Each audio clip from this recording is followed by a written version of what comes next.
Hello students, let us see the solution of assignment of lecture 2 function.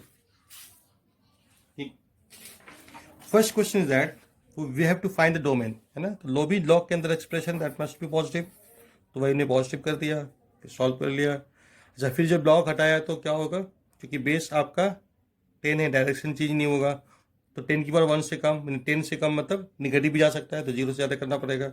फिर दोनों को solve कर लेंगे, इंटरेस्ट निकालेंगे, चला जाएगा। ठीक है, अब देखिए फंक्शन ये दिया हुआ है कि जो भी रूट के अंदर expression that must be positive और इक्वल टू 0। ठीक है, तो अब tan s को हमने t मान लिया, तो ये आ गया, इसको बेबी कब सॉल्व कर लीजिए। ठीक है, तो आपको 0 to 1 मिल जाएगा। अब देखो मैं तो यहाँ पे दोबारा t की जगह tan s पुट कर दिया 0 to 1। अब आपको देखना है ट्रिग्नोमेट्रिकल इनइक्वालिटी जो आपको पढ़ाया जा चुका है उसको अब रिवाइज कर लो। ठीक है, क्लियर, ये आपको पढ़ाया जा चुका है, तो अब इसको रिवाइज कर लेंगे तो समझ में आ जाएगा। इसमें करना क्या होता है, ये पीरियोडिक फंक्शन है, तो जो भी पीरियोडिक फंक्शन है उसका पीरियड के बराबर एक इंटरवल लिया जाता है, उसमें सॉल्यूशन निकालो इनइक्वालिटी का, और जो भी आएगा उसमें एंटी ऐड करना पड़ता है। ठीक है, तो आप देखोगे tan s की वैल्यू 1 कहाँ हो रहा है, तो देखो value along the Y axis होता है ना, वाई कोऑर्डिनेट फंक्शन की वैल्यू होती है, तो 1 यहाँ पे है ना, तो यहाँ से चले जाओ up to the graph and then corresponding angle आपको दिख जाएगा π/4, तो π/4 पे 1 है, यहाँ पे 0 है, और इन बिटवीन क्या है, 0 से 1 के बीच वैल्यू है। हमेशा वाई कोऑर्डिनेट होता है फंक्शन की वैल्यू, तो आपका जो करस्पॉन्डिंग एक्स हो गया, सॉल्यूशन जो हो गया वो यहाँ से यहाँ तक हो गया। ठीक है, तो 0 to π/4 ये सॉल्यूशन बन गया। अब उसी में एन टी मतलब टी यहाँ पे पीरियड है, टी यहाँ पे पाई है, tan s का पीरियड पाई होता है, तो एन पाई ऐड करना होगा, तो फिर एन पाई प्लस 0 से एन पाई प्लस π/4, ये आपका आंसर हो जाएगा। नेक्स्ट, एक्चुअल में इसको लिखना ऐसे चाहिए, एन यूनियन का सिंबल है ना, जहां पे एन इंटीजर है। मैंने अगर एन 0 पुट किया आपने तो पाई कॉमा पाई प्लस π/4 ये इंटरवल बना, फिर 1 पुट करेंगे तो सपोज एन इज 0, तो 0 to π/4 मिला, एन 1 पुट करेंगे तो पाई कॉमा π/4 मिलेगा, और जितना भी मिलेगा सबका सभी इंटरवल का यूनियन आ जाएगा। ठीक है, तो इसका मतलब आप ऐसा समझ सकते हैं, 0 से pi union pi plus pi comma pi plus π/4, इस तरह से चलते जाएगा यूनियन। -1 पे ये वाला मिलेगा, 2 पे ये मिलेगा, इस तरह से सबका यूनियन। थर्ड क्वेश्चन, अब इसका हमें डोमेन निकालना है, तो इसको हम लोग वही काम करेंगे, पॉजिटिव करेंगे, 2 की पावर x और t मान लेंगे। अच्छा, 2 की पावर x से मल्टीप्लाई करें, डायरेक्शन चेंज नहीं होगा क्योंकि पॉजिटिव क्वांटिटी है। बाद में इसको t मान लिया, इसको सॉल्व किया, फिर बाद में लॉग ले लिया, बेस 2 में x आ जाएगा। अब देखो ध्यान से, इस क्वेश्चन में क्या है, cos x minus half must be positive. अब इसका आंसर तो बहुत सारे आएंगे, ये कैसे आएगा, ग्राफिकल मेथड से आप देख सकते हो। ठीक है, यहाँ पे आपका y, ये y equal to cos x graph है, और ये y इक्वल टू हाफ का ग्राफ है, तो आपको हमें क्या चाहिए, cos x की वैल्यू हाफ से ज़्यादा चाहिए, इसका मतलब इसका ग्राफ ऊपर होना चाहिए, एबव होना चाहिए इसके ग्राफ से, लाइन ग्राफ से। तो वो लाइन के ऊपर वाला रीजन ये सब है, ये सब रीजन लाइन के ऊपर वाला रीजन है, यहाँ भी है, यहाँ भी है, तो इसका मतलब इसका सोल्यूशन तो over the entire number line बहुत सारे इंटरवल में आएंगे। लेकिन अच्छी बात क्या है कि ये जो वैल्यू है पॉजिटिव करने पे आपको, अच्छा पॉजिटिव करना, 0 नहीं करना है ना, क्योंकि रूट नीचे है, तो इतना आएगा। तो हम ऐसा करें, और हमें लेना है इंटरसेक्शन, फिर दोनों का इंटरसेक्शन भी लेना है, तो ऐसा क्यों नहीं करें कि इसी इंटरवल में इसका सोल्यूशन निकाल लिया जाए। ठीक है, तो आप देखो -1/6 एंड 6 आपको देखना पड़ेगा, ये आपको -1/6 यहाँ दिख रहा है, ठीक है, आप देख सकते हैं, और ये 6 यहाँ पे दिख रहा है, ये कैलकुलेशन करके दिखाया गया है, आप समझ सकते हैं। तो अब आप देखो कि इस यहाँ से यहाँ तक आपको देखना है, यहाँ से यहाँ तक देखना है कि कॉसेस का वैल्यू इससे ज़्यादा कहाँ पे है, मतलब इसका ग्राफ इससे ऊपर कब है। तो आप देख सकते हैं ये रीजन में ग्राफ है, ऊपर है, ये ग्राफ ऊपर है, इसका मतलब करस्पॉन्डिंग वैल्यू ऑफ x ये हो गया, यहाँ ग्राफ ऊपर है तो करस्पॉन्डिंग वैल्यू ऑफ x ये हो गया। क्लियर है, तो आपका आंसर ऐसा हो जाएगा, -5/3 से माइनस ये इंक्लूड है क्योंकि हाफ इंक्लूड है। ठीक है, नहीं सॉरी, यहाँ पे ना, तो -1/6 इंक्लूड नहीं है, लेकिन पाई बाय 3 इंक्लूड है, कि पाई बाय 3 वैल्यू हाफ होता है, हाफ इंक्लूड है, सॉरी। तो ये आप ले सकते हैं। फिर यहाँ पे देखो 5 पाई बाय 3 इंक्लूड होगा, क्योंकि इसमें कॉस की वैल्यू हाफ हो रही, हाफ इंक्लूड है, तो और ये एक्सक्लूड हो जाएगा क्योंकि 6 यहाँ पे एक्सक्लूड है, तो ये आपका आंसर हो जाएगा। अब हम इसका देखेंगे इसको, फिर वही बेबी कर्व मेथड से जाएंगे। अब देखना पड़ेगा ये फैक्टर 0 कब हो रहा है, 0 हो रहा है 2 पर, क्लियर है। ये 4 पे और -2 पे नंबर लाइन पे प्लॉट कर दिया, -2 4 एंड 2, ठीक है। अब इस यहां से इधर देखना है आपको। अच्छा एकदम और यहाँ पे ध्यान देना है कि log x-1 की वजह से x-1 must be positive, x must be greater than 1। तो अब देखो कि सबसे राइट साइड में यहाँ पे कोई नंबर लेते हैं 5, तो 5 अगर यहाँ पुट करोगे 5 - 1, तो log 4 बेस 0.4 है। अब जानते हो कि अगर नंबर और बेस दोनों 1 के रिस्पेक्ट में सेम साइड में होता है तो वैल्यू पॉजिटिव आता है। अब ये नंबर 1 से ज़्यादा है लेकिन बेस 1 से कम है, तो ये वैल्यू निगेटिव है, ठीक है ना। अब फिर 5 - 4 और 5 + 2, तो फाइनली ओवरऑल क्या हो जाएगा, negative by positive into negative, finally क्या हो गया, निगेटिव। तो यहाँ निगेटिव आएगा और हर फैक्टर पे ऑड पावर है। ये आया यहाँ से पावर ऑड है, ये आया यहाँ से पावर ऑड है, ये आया यहाँ से इसका पावर है ऑड, 1 पावर है, तो साइन चेंज हर जगह होगा, ठीक है। तो आपका आंसर तो ये भी दिख रहा होगा, पॉजिटिव यहाँ भी है, यहाँ भी है, ठीक है। अच्छा 0 में आप इसको ले सकते हैं, यहाँ पे 0 हो रहा है, लेकिन यहाँ पे चूंकि ये डिनोमिनेटर 0 हो रहा है इसलिए इसको नहीं लेना है, ठीक है। तो पॉजिटिव यहाँ हुआ और यहाँ पे हुआ, लेकिन हमें देखना, हमें आंसर वो लेना है जिसमें x 1 से ग्रेटर है, तो इसलिए आपको ये लेना है, ये नहीं लेना है, इसलिए 2 इंक्लूड 4 एक्सक्लूड, ये आंसर होता है। अब इस क्वेश्चन में, ठीक है, आप यहाँ पे ध्यान से देखोगे, ये हमें पॉजिटिव करना है जो भी रूट के अंदर एक्सप्रेशन है, ठीक है। ये मतलब इसको सॉल्व करके दिखना है x के कौन सा वैल्यू पे होंगे। यहाँ पे देखोगे कि ऑड पावर ऑफ x का साइन कोएफिशिएंट निगेटिव है, तो इसका मतलब हर कोई भी नंबर निगेटिव पुट करेंगे तो क्या होगा, ये वैल्यू ऑब्वियस बात पॉजिटिव हो जाएगा, तो सेटिस्फाई कर जाएगा। इसका मतलब हर निगेटिव नंबर डोमेन में होगा। अब हम पॉजिटिव साइड में 2 केस हमने दिखाया है, ठीक है। 0 से मैं बताया था पावर बढ़ाने पे वैल्यू घट जाता है, ठीक है। तो इस कॉन्सेप्ट से आप समझ सकते हैं इस क्वेश्चन को, क्लियर है। पूरा आप देखेंगे तो आपको समझ में आ जाएगा, पॉज करके आप देख सकते हैं, समझ सकते हैं। सेकेंड क्वेश्चन में आते हैं, इसमें px दिया हुआ है x by x + 1, cross multiply करेंगे तो ऐसा हो जाएगा। अब px का डिग्री पहले से 98 है, तो अब बताओ x + 1 इंटू px करेंगे तो अब डिग्री 1 बढ़ जाएगा, क्योंकि x यहाँ पे और यहाँ x पर 98 है, तो x पर 99 हो जाएगा, हाईएस्ट पावर x पर 19 हो जाएगा ओवरऑल में। तो बोला गया था कि ये इक्वेशन सेटिस्फाई होता है 1 से 99 वैल्यू से, तो इसका मतलब है, इसी को तो हमने सिंपल करके लिए बनाया है, इसका मतलब ये पॉलिनोमियल का वैल्यू 0 होता है 99 वैल्यूज पे। इसका मतलब है इस पॉलिनोमियल का जीरोस है 1 से 99, इसका मतलब इस पॉलिनोमियल को हम लोग फैक्टर करके लिख सकते हैं। अब लीडिंग कोएफिशिएंट तो आपको हमको पता नहीं है, उसे लैम्डा मान लिए। अब ऐसा वैल्यू पुट करो जिससे आपको लैम्डा आ जाए, ठीक है। अब ये भी है, ऐसा भी देख देना है कि भाई पी ऑफ समथिंग मालूम ही ना चाहिए। अगर मान लो 1 पुट कर दोगे तो पी ऑफ 1 कहाँ से लाओगे, समझ में आ गया। अच्छा पी ऑफ 1 पे तो कोई फायदा भी नहीं होना, क्योंकि 1 पे 0 हो जाएगा, ठीक है। मान लो 100 कोई पूछ दिया, डायरेक्ट 100 पुट कर देगा तो पी ऑफ 100 को पता नहीं है।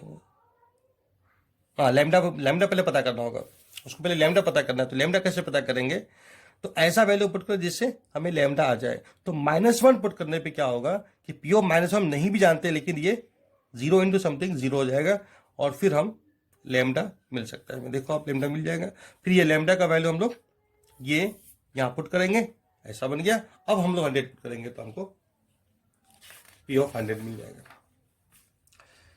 थर्ड नंबर क्वेश्चन में, ठीक है, जीएक्स पॉलिनोमियल फंक्शन दिया हुआ है और यहाँ पे एक्स वाई इंडिपेंडेंट वेरिएबल है। तो यहाँ पे बहुत कंफ्यूजन होता है कि भाई इसमें वाई कहीं कोई समझ लेता है कि एक्स का फंक्शन है, ऐसा नहीं है। एक्स वाई एनी नंबर है, आप x1 y2 x2 y8 सब पुट कर सकते हैं, कोई दिक्कत नहीं, क्लियर। तो हम कुछ भी पुट कर सकते हैं। तो y की जगह हमने 1/x पुट कर दिया, क्योंकि मुझे पता है कहीं ना कहीं result g of x in f of x into f of 1/x is equal to f of x plus f of 1/x, product is equal to sum का रिजल्ट बताया था आपको। तो वैसा मैं पुट करके देखता हूँ कैसा कहीं वैसा कुछ बन जाता है क्या। तो पुट करके देखा, ठीक है, तो ऐसा कुछ बन जाएगा कि जी ऑफ एक्स वाई है ना, तो एक्स इंटू 1/x 1 हो जाएगा, ठीक है, क्लियर है। अब हमें अगर ये वैल्यू 0 हो जाए तो वैसा बन जाएगा, फिर वो रिजल्ट बन जाएगा। कहीं जी ऑफ 1 2 तो नहीं हो रहा है, तो मैं जी ऑफ 1 निकालने के लिए एक्स और वाई दोनों को 1 पुट कर देता हूँ गिवन इक्वेशन में। तो ये कंडीशन बन जाएगा जी ऑफ 1 1 या 2, लेकिन 1 नहीं है, इसका मतलब 2। अब फाइनली ये इसमें यहाँ 2 पुट कर दो, 2 - 2 0 हो जाएगा। अब ये बच जाएगा, ठीक है, ये मिल गया आपको। अब ये तो रिजल्ट, ठीक है, इसका मतलब जी ऑफ एक्स या तो ये ऐसा होगा या ऐसा होगा, क्यों है तो पॉलीनोमियल और सेटिस्फाई कर रहा है इसको, इसका मतलब दोनों में से कोई होगा। क्योंकि जी ऑफ 3 आपका 10 दिया हुआ है, इसका मतलब फिर 10 तो इसी से बन सकता है, क्योंकि 1 से ज़्यादा वैल्यू यहीं भी मिलेगा, ठीक है। तो इसका मतलब जी ऑफ एक्स ये मान लीजिए, आप 3 पुट करके जी ऑफ 3 आ जाएगा इतना, इसको 10 से इक्वल करो, एन मिल जाएगा आपको, फाइनली जी एक्स आ गया, फिर जी 5 निकल जाओ। क्वेश्चन नंबर 5 में एफ एक्स ये दिया हुआ है। इसमें अच्छी बात क्या है कि एक्स का सभी ऑड पावर है, तो अगर मैं एक्स की जगह माइनस पुट करूंगा, क्योंकि किसी भी वैल्यू ऑफ एक्स के लिए ये एक्सप्रेशन है, तो माइनस एक्स के लिए भी एक्सप्रेशन होगा। एक मिनट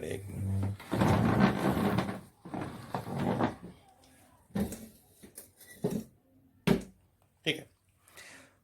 तो F of minus x put किया, एक्स की जगह माइनस एक्स पुट किया इधर भी, और ऐड कर दिया, तो ये सारा टर्म कैंसिल हो गया ऐड करने से, तो -10 बच गया। और ये पता है, ठीक है, ये पता है, तो ये मिल गया। अब क्वेश्चन नंबर 5 में क्या बोला गया है, इसमें आपको बताया गया कि इसमें आपका इस सेट से इस सेट के बीच कितने फंक्शन बनेंगे वो निकालना है, और ऐसा फंक्शन होना चाहिए जिसमें आपका इमेज में केवल 3 एलिमेंट आए, ठीक है, कि 3 एलिमेंट आना चाहिए। तो अब देखो कौन से 3 एलिमेंट आना चाहिए, इसको भी सिलेक्ट करना पड़ेगा। आप इमेज में किसको दिखना चाह रहे हो, मान लो इसको दिखना चाह रहे हो, ठीक है, ये इमेज में दिखना चाह रहे हो, तो ऐसा यानी इस टाइप का सिलेक्शन कितने तरह से कर सकता हूं, 5C3। तो one of the selection is 2 3 4, जिसमें ऐसा कम हम इस इतने तरह से कर सकते हैं हम लोग। अब देखो ध्यान से, तो मैंने आपको बताया था कि जब भी आपको फंक्शन काउंट करना है तो आप इसके एलिमेंट को प्लेस समझ लो, इसके एलिमेंट को प्लेस समझो, ठीक है। अब इन प्लेस को फिल करना होगा, इन्हीं एलिमेंट से भरना होगा, क्लियर है, समझ में आ गया। अब देखो, अभी हम लोग इस एग्जाम्पल में देख रहे हैं कि 2 3 4 जब सेलेक्ट किया तो कितने फंक्शन बनेंगे, ठीक है। तो इन 3 एलिमेंट ऑब्जेक्ट से इन सभी प्लेस को भरना है। अब किसी ने कर दिया 3 की पावर 5, तो दिक्कत क्या होगा, अगर मान लो 3 की पावर 5 में वो सारा अरेंजमेंट आ जाएगा ना, जिसमें हो सकता है कि सभी जगह, क्योंकि रिपीटेशन अलाउड है, सभी जगह 2 आ गया, तो इसका मतलब 3 4 इमेज में आए ही नहीं, तो ऐसा नहीं चलेगा, क्लियर है। ऐसा कुछ करना पड़ेगा। मान लो हमने एक आपको सिलेक्शन दिखा रहा हूँ, अरेंजमेंट दिखा रहा हूँ, यहाँ पे 2 रखा, यहाँ पे 2 रख दिया, यहाँ 3 रख दिया, यहाँ 3 रख दिया, यहाँ 5 रख दिया, ऐसा कुछ चाहिए मैं, क्लियर है। ऐसा 1 फंक्शन बन जाएगा कि इसका ये इमेज हो गया, इसका ये इमेज हो गया, इसका ये इमेज हो गया, इसका ये इमेज हो गया, इसका ये इमेज हो गया, ऐसा एक फंक्शन हो गया, क्लियर है। ऐसा टोटल कितने फंक्शन बनेंगे। तो हमें क्या करना है, हमें तीनों इमेज चाहिए ही चाहिए, तो हम इसके लिए क्या करेंगे, श्योर करने के लिए अब ऐसा करो कि इसको समझ लो, इसके लिए बॉक्सेस समझ लो आप, और इसको बॉल समझ लो आप, ठीक है। ये 5 बॉल्स हैं और इनको 3 बॉक्स में रखना है, और कोई भी बॉक्स खाली नहीं होना चाहिए, क्लियर है। हर बॉक्स में बॉल्स जानी चाहिए, ऐसे समझ लेते हैं, क्लियर है। अब इसके हिसाब से देखो कि 1 और 2 बॉल जो है वो बॉक्स नंबर 2 में जा चुका है, क्लियर है। और 3 4 जो बॉल बॉक्स नंबर 3 में जा चुका है, और 5 नंबर बॉल बॉक्स नंबर 5 में जा चुका है, ऐसे समझ लीजिए आप, क्लियर है। यानी इन बॉल्स को आप इस बॉक्स में डिस्ट्रीब्यूट करना है, क्लियर है। तो उसके लिए हम क्या करेंगे, डिस्ट्रीब्यूशन के लिए इसको 3 पार्ट में डिवाइड कर देंगे, जिसमें कम से कम एक हर ग्रुप में 3 ग्रुप में डिवाइड करेंगे, और हर ग्रुप में कम से कम एक बॉल होनी चाहिए, क्लियर है। जैसे आप देखो कि इस डायग्राम के हिसाब से 2 2 और 1 3 ग्रुप बनाया है, 2 बॉल्स और 1 बॉल वाला, और ये ग्रुप हम बॉक्स नंबर 2 में असाइन कर दिए हैं, जिससे 1 और 2 दोनों बॉक्स नंबर 2 में जा चुका है, मतलब दोनों का इमेज 2 हो चुका है, और ये दूसरा ग्रुप इसमें जा चुका है बॉक्स नंबर 3 में, क्लियर है, और इसका दोनों का इमेज 3 हो चुका है। इस तरह से आपको करना है, यानी ग्रुपिंग में डिस्ट्रीब्यूशन आपको करना है। तो अब क्या करोगे, पहले 2 ऐसा प्लानिंग हो सकता है, 2-2-1 वाला, अभी 2-2-1 वाला एक प्लानिंग आपको दिख रहा होगा, और एक 1-1-3 वाला भी हो सकता है प्लानिंग, ठीक है। अब इस हिसाब से ग्रुपिंग करेंगे, डिस्ट्रीब्यूशन करेंगे, कैसा बनेगा, पहले तो डिवीजन इनटू ग्रुप्स करेंगे, 5 फैक्टोरियल बाय 5 ऑब्जेक्ट है ना, 5 बॉल्स को ऐसा डिवाइड करना 3 पार्ट में, क्योंकि यहाँ पे क्या है, हर बॉक्स में कुछ न कुछ बॉल्स जाना चाहिए, इसका मतलब है कि हर ग्रुप में कम से कम एक ऑब्जेक्ट होना चाहिए। तो इस तरह से 2 ही प्लानिंग हो सकती है, 2 में काउंटिंग सेम है, 2 फैक्टोरियल डिवाइड, ये हो गया आपका डिवीजन इनटू। अब जब इसको असाइन करेंगे बॉक्स में, तो इसको, क्योंकि आप पूरे ग्रुप को एक साथ एक बॉक्स में डालोगे, तो इसको आप एक ही समझ लो, एक ही ऑब्जेक्ट समझ लो, इन दोनों बॉल को मिलाकर एक ऑब्जेक्ट समझ लो, और इसको एक ऑब्जेक्ट समझ लो। 3 ऑब्जेक्ट है, 3 बॉक्स में प्लेस करना है, तो 3 फैक्टोरियल से असाइन हो जाएगा वो। और एक और वही यहाँ पे करेंगे तो आपका ऐसा हो जाएगा, इंटू 3 फैक्टोरियल। तो इस तरह से इन दोनों को ऐड कर दो, क्योंकि दोनों तरह से हम कर सकते हैं, तो फाइनली आपके पास आंसर हो जाएगा 150, क्लियर। तो जब आपने इसको इमेज में 2, 3, 4 देखा, तो आपका 150 फंक्शन बनेंगे। ऐसे ही फिर आप चेंज कर सकते हैं, 1, 2, 3 भी ले सकते हैं, फिर 150 बनेंगे। ऐसे टोटल सिलेक्शन आपके कितने हैं, 5 से 3, total ways to select any 3 element, तो उसके लिए इतना है, इमेज सेलेक्ट करने के लिए, 3 इमेज सेलेक्ट करने के लिए इतना तरीका है, और हर केस में फंक्शन तो 3 बनेंगे, तो टोटल इतने फंक्शन बन जाएंगे, इतने, क्लियर। यही आपका n हो गया। तो हमें इसलिए n/300 निकालना है, तो आपके पास आंसर आ जाएंगे 5, क्योंकि n हो गया 1500। अब इसका दूसरा मेथड जो इंपॉर्टेंट है, आप ध्यान से देखना, इसी मेथड से, इसी तरीके से रेंज में भी प्रूफ होता है, क्लियर है। और आगे भी एक रिजल्ट अब बताने वाले हैं नेक्स्ट क्लास में, ठीक है, ध्यान से देखना।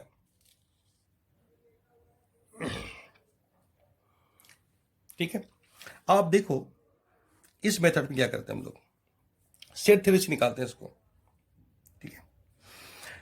तो हमें करना क्या है,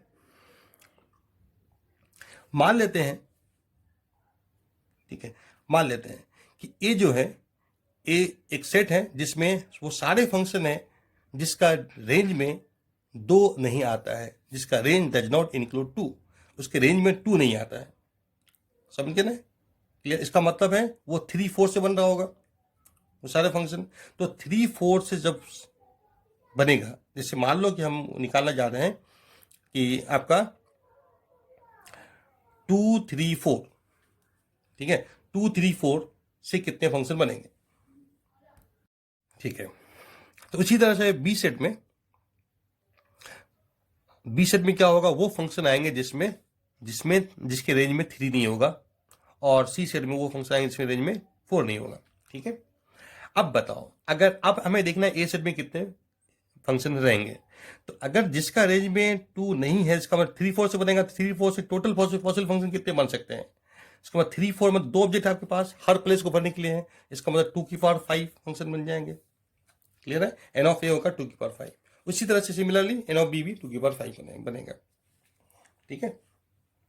तो अब देखो ध्यान से, तो हमें क्या निकालना है, वो फंक्शन जिसके रेंज में 2 भी रहे, 3 भी रहे, 4 भी रहे, और यहाँ तो ए में तो ऐसा फंक्शन जिसके रेंज में 2 ही नहीं है, इसका मतलब हमें वो फंक्शन नहीं चाहिए जो इस सेट का है, जो इसके जिसमें नहीं है वो चाहिए, और जो इसमें भी नहीं वो भी चाहिए, यानी जो तीनों सेट के बाहर है वो वाले फंक्शन चाहिए। तब क्या होगा, वो सारे फंक्शन में फिर 2, 3, 4 सभी रहेंगे। तो इसको हमने डिमॉर्गन्स लॉ से लिखा, फिर ऐसे लिखा, ठीक है। एन ऑफ यू क्या हो गए, एन ऑफ यू मतलब टोटल पॉसिबल फंक्शन, जब हम तीनों का यूज कर रहे हैं तो कितना होगा, फंक्शन कितना बनेंगे, हर प्लेस को बनने के लिए 3 तरीके हो जाएंगे, 3 पर 5 बन जाएंगे, ठीक है। माइनस क्या होगा, अब एन ऑफ ए तो पहले बता दिया आपको, ठीक है। अब n of A intersection B क्या होगा, जब हम अब देखो n of A intersection B जिसके रेंज में 2 भी नहीं, 3 भी नहीं, इसका मतलब 4 से बनेगा फिर, तो एक ही एलिमेंट से कितना बनेगा, हर प्लेस को भरने का एक ही तरीका है, 1/5 इस तरह से। और जब तीनों एलिमेंट यूज नहीं करना है तो जिसके रेंज में 2 भी नहीं रहे, 3 भी नहीं, 4 भी नहीं रहे, तो इसका मतलब एलिमेंट बचा ही नहीं, तो फंक्शन बनेगा ही नहीं, 0। ठीक है ना। तो इस तरह से आंसर आ जाएगा आपको। क्लियर है, समझ में आ गया। क्योंकि हमने 2, 3, 4 के ही लेके हमें सोच रहे हैं, तो 1/5 तो हम कुछ देख भी नहीं रहे। क्लियर है, समझ में आ गया। अब नंबर 6 में देखो,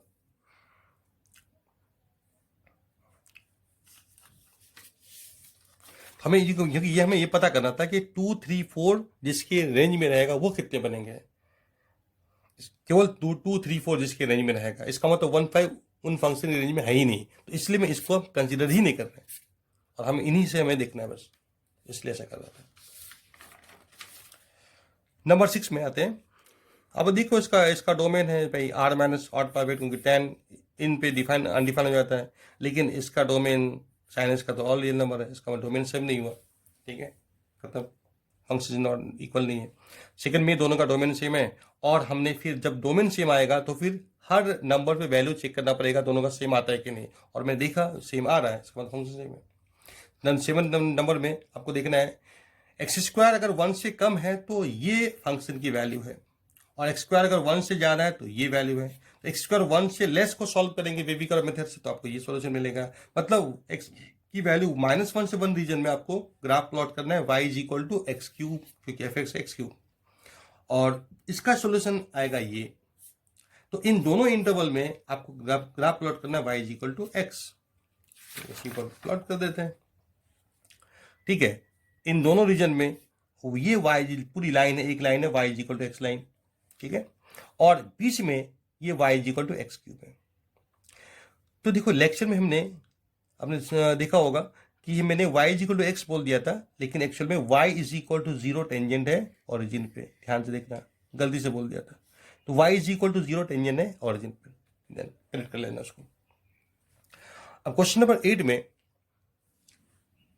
ठीक है, क्वेश्चन नंबर 8 में आप देखो ध्यान से, तो आपको बस यही बेसिक तरीका दिमाग में रखना है कि अगर आपका बेस 0 से, मतलब अगर बेस x, अगर x 0 से 1 के बीच में नंबर है, x 0 से 1 के बीच में है, तो पावर अगर जितना बड़ा होगा वैल्यू उतना कम हो जाएगा इन द इंटरवल 0 to 1। हाँ, 1 के आगे फिर क्या होगा, जितना बड़ा पावर उतना बड़ा वैल्यू, तो उसको दिमाग में रखते हुए ग्राफ ने प्लॉट कर दिया। ठीक है, ये y = x⁴ ग्राफ है, इसका डोमेन में इधर नहीं है कि इसका डोमेन में केवल पॉजिटिव नंबर आएगा जब इवन रूट है, और ऑड रूट है तो इसका डोमेन ऑल रियल नंबर। तो इसका ये पूरी ग्राफ है, ये 1 से आगे में ये ग्राफ नीचे होगा क्योंकि इसकी वैल्यू कम होगी, इसकी वैल्यू ज्यादा होगी, ये ग्राफ ऊपर होगा। क्लियर है, तीनों ग्राफ इस पे पानी मिलेगा। क्लियर, देख सकते हैं। उसी कॉन्सेप्ट से यहाँ भी ग्राफ बनाया गया है। इस ग्राफ को y = 1/√s को प्लॉट करने के लिए पहले हमने y = √s को प्लॉट किया, फिर उसका उल्टा ग्राफ बना दिया। ठीक है, समझ गए। ठीक है, तो इस तरह से सॉल्यूशन फिनिश हो गया। अच्छा, एक लेक्चर 1 में मैंने बताया था ग्राफिकल टेस्ट। ठीक है, तो ग्राफिकल टेस्ट में आप एक हेडिंग दे दोगे बस, graphical test to verify whether the graph is represent function और नॉट। ठीक है, तो उस टेस्ट का नाम है वर्टिकल लाइन टेस्ट, क्योंकि वहां वर्टिकल लाइन को ड्रॉ करके वेरीफाई कर रहे थे, तो वर्टिकल लाइन टेस्ट वहां पे आप जरूर लिख दोगे नोटबुक में। ठीक है, क्लियर। तो ये स्टॉप करते हैं, थैंक यू।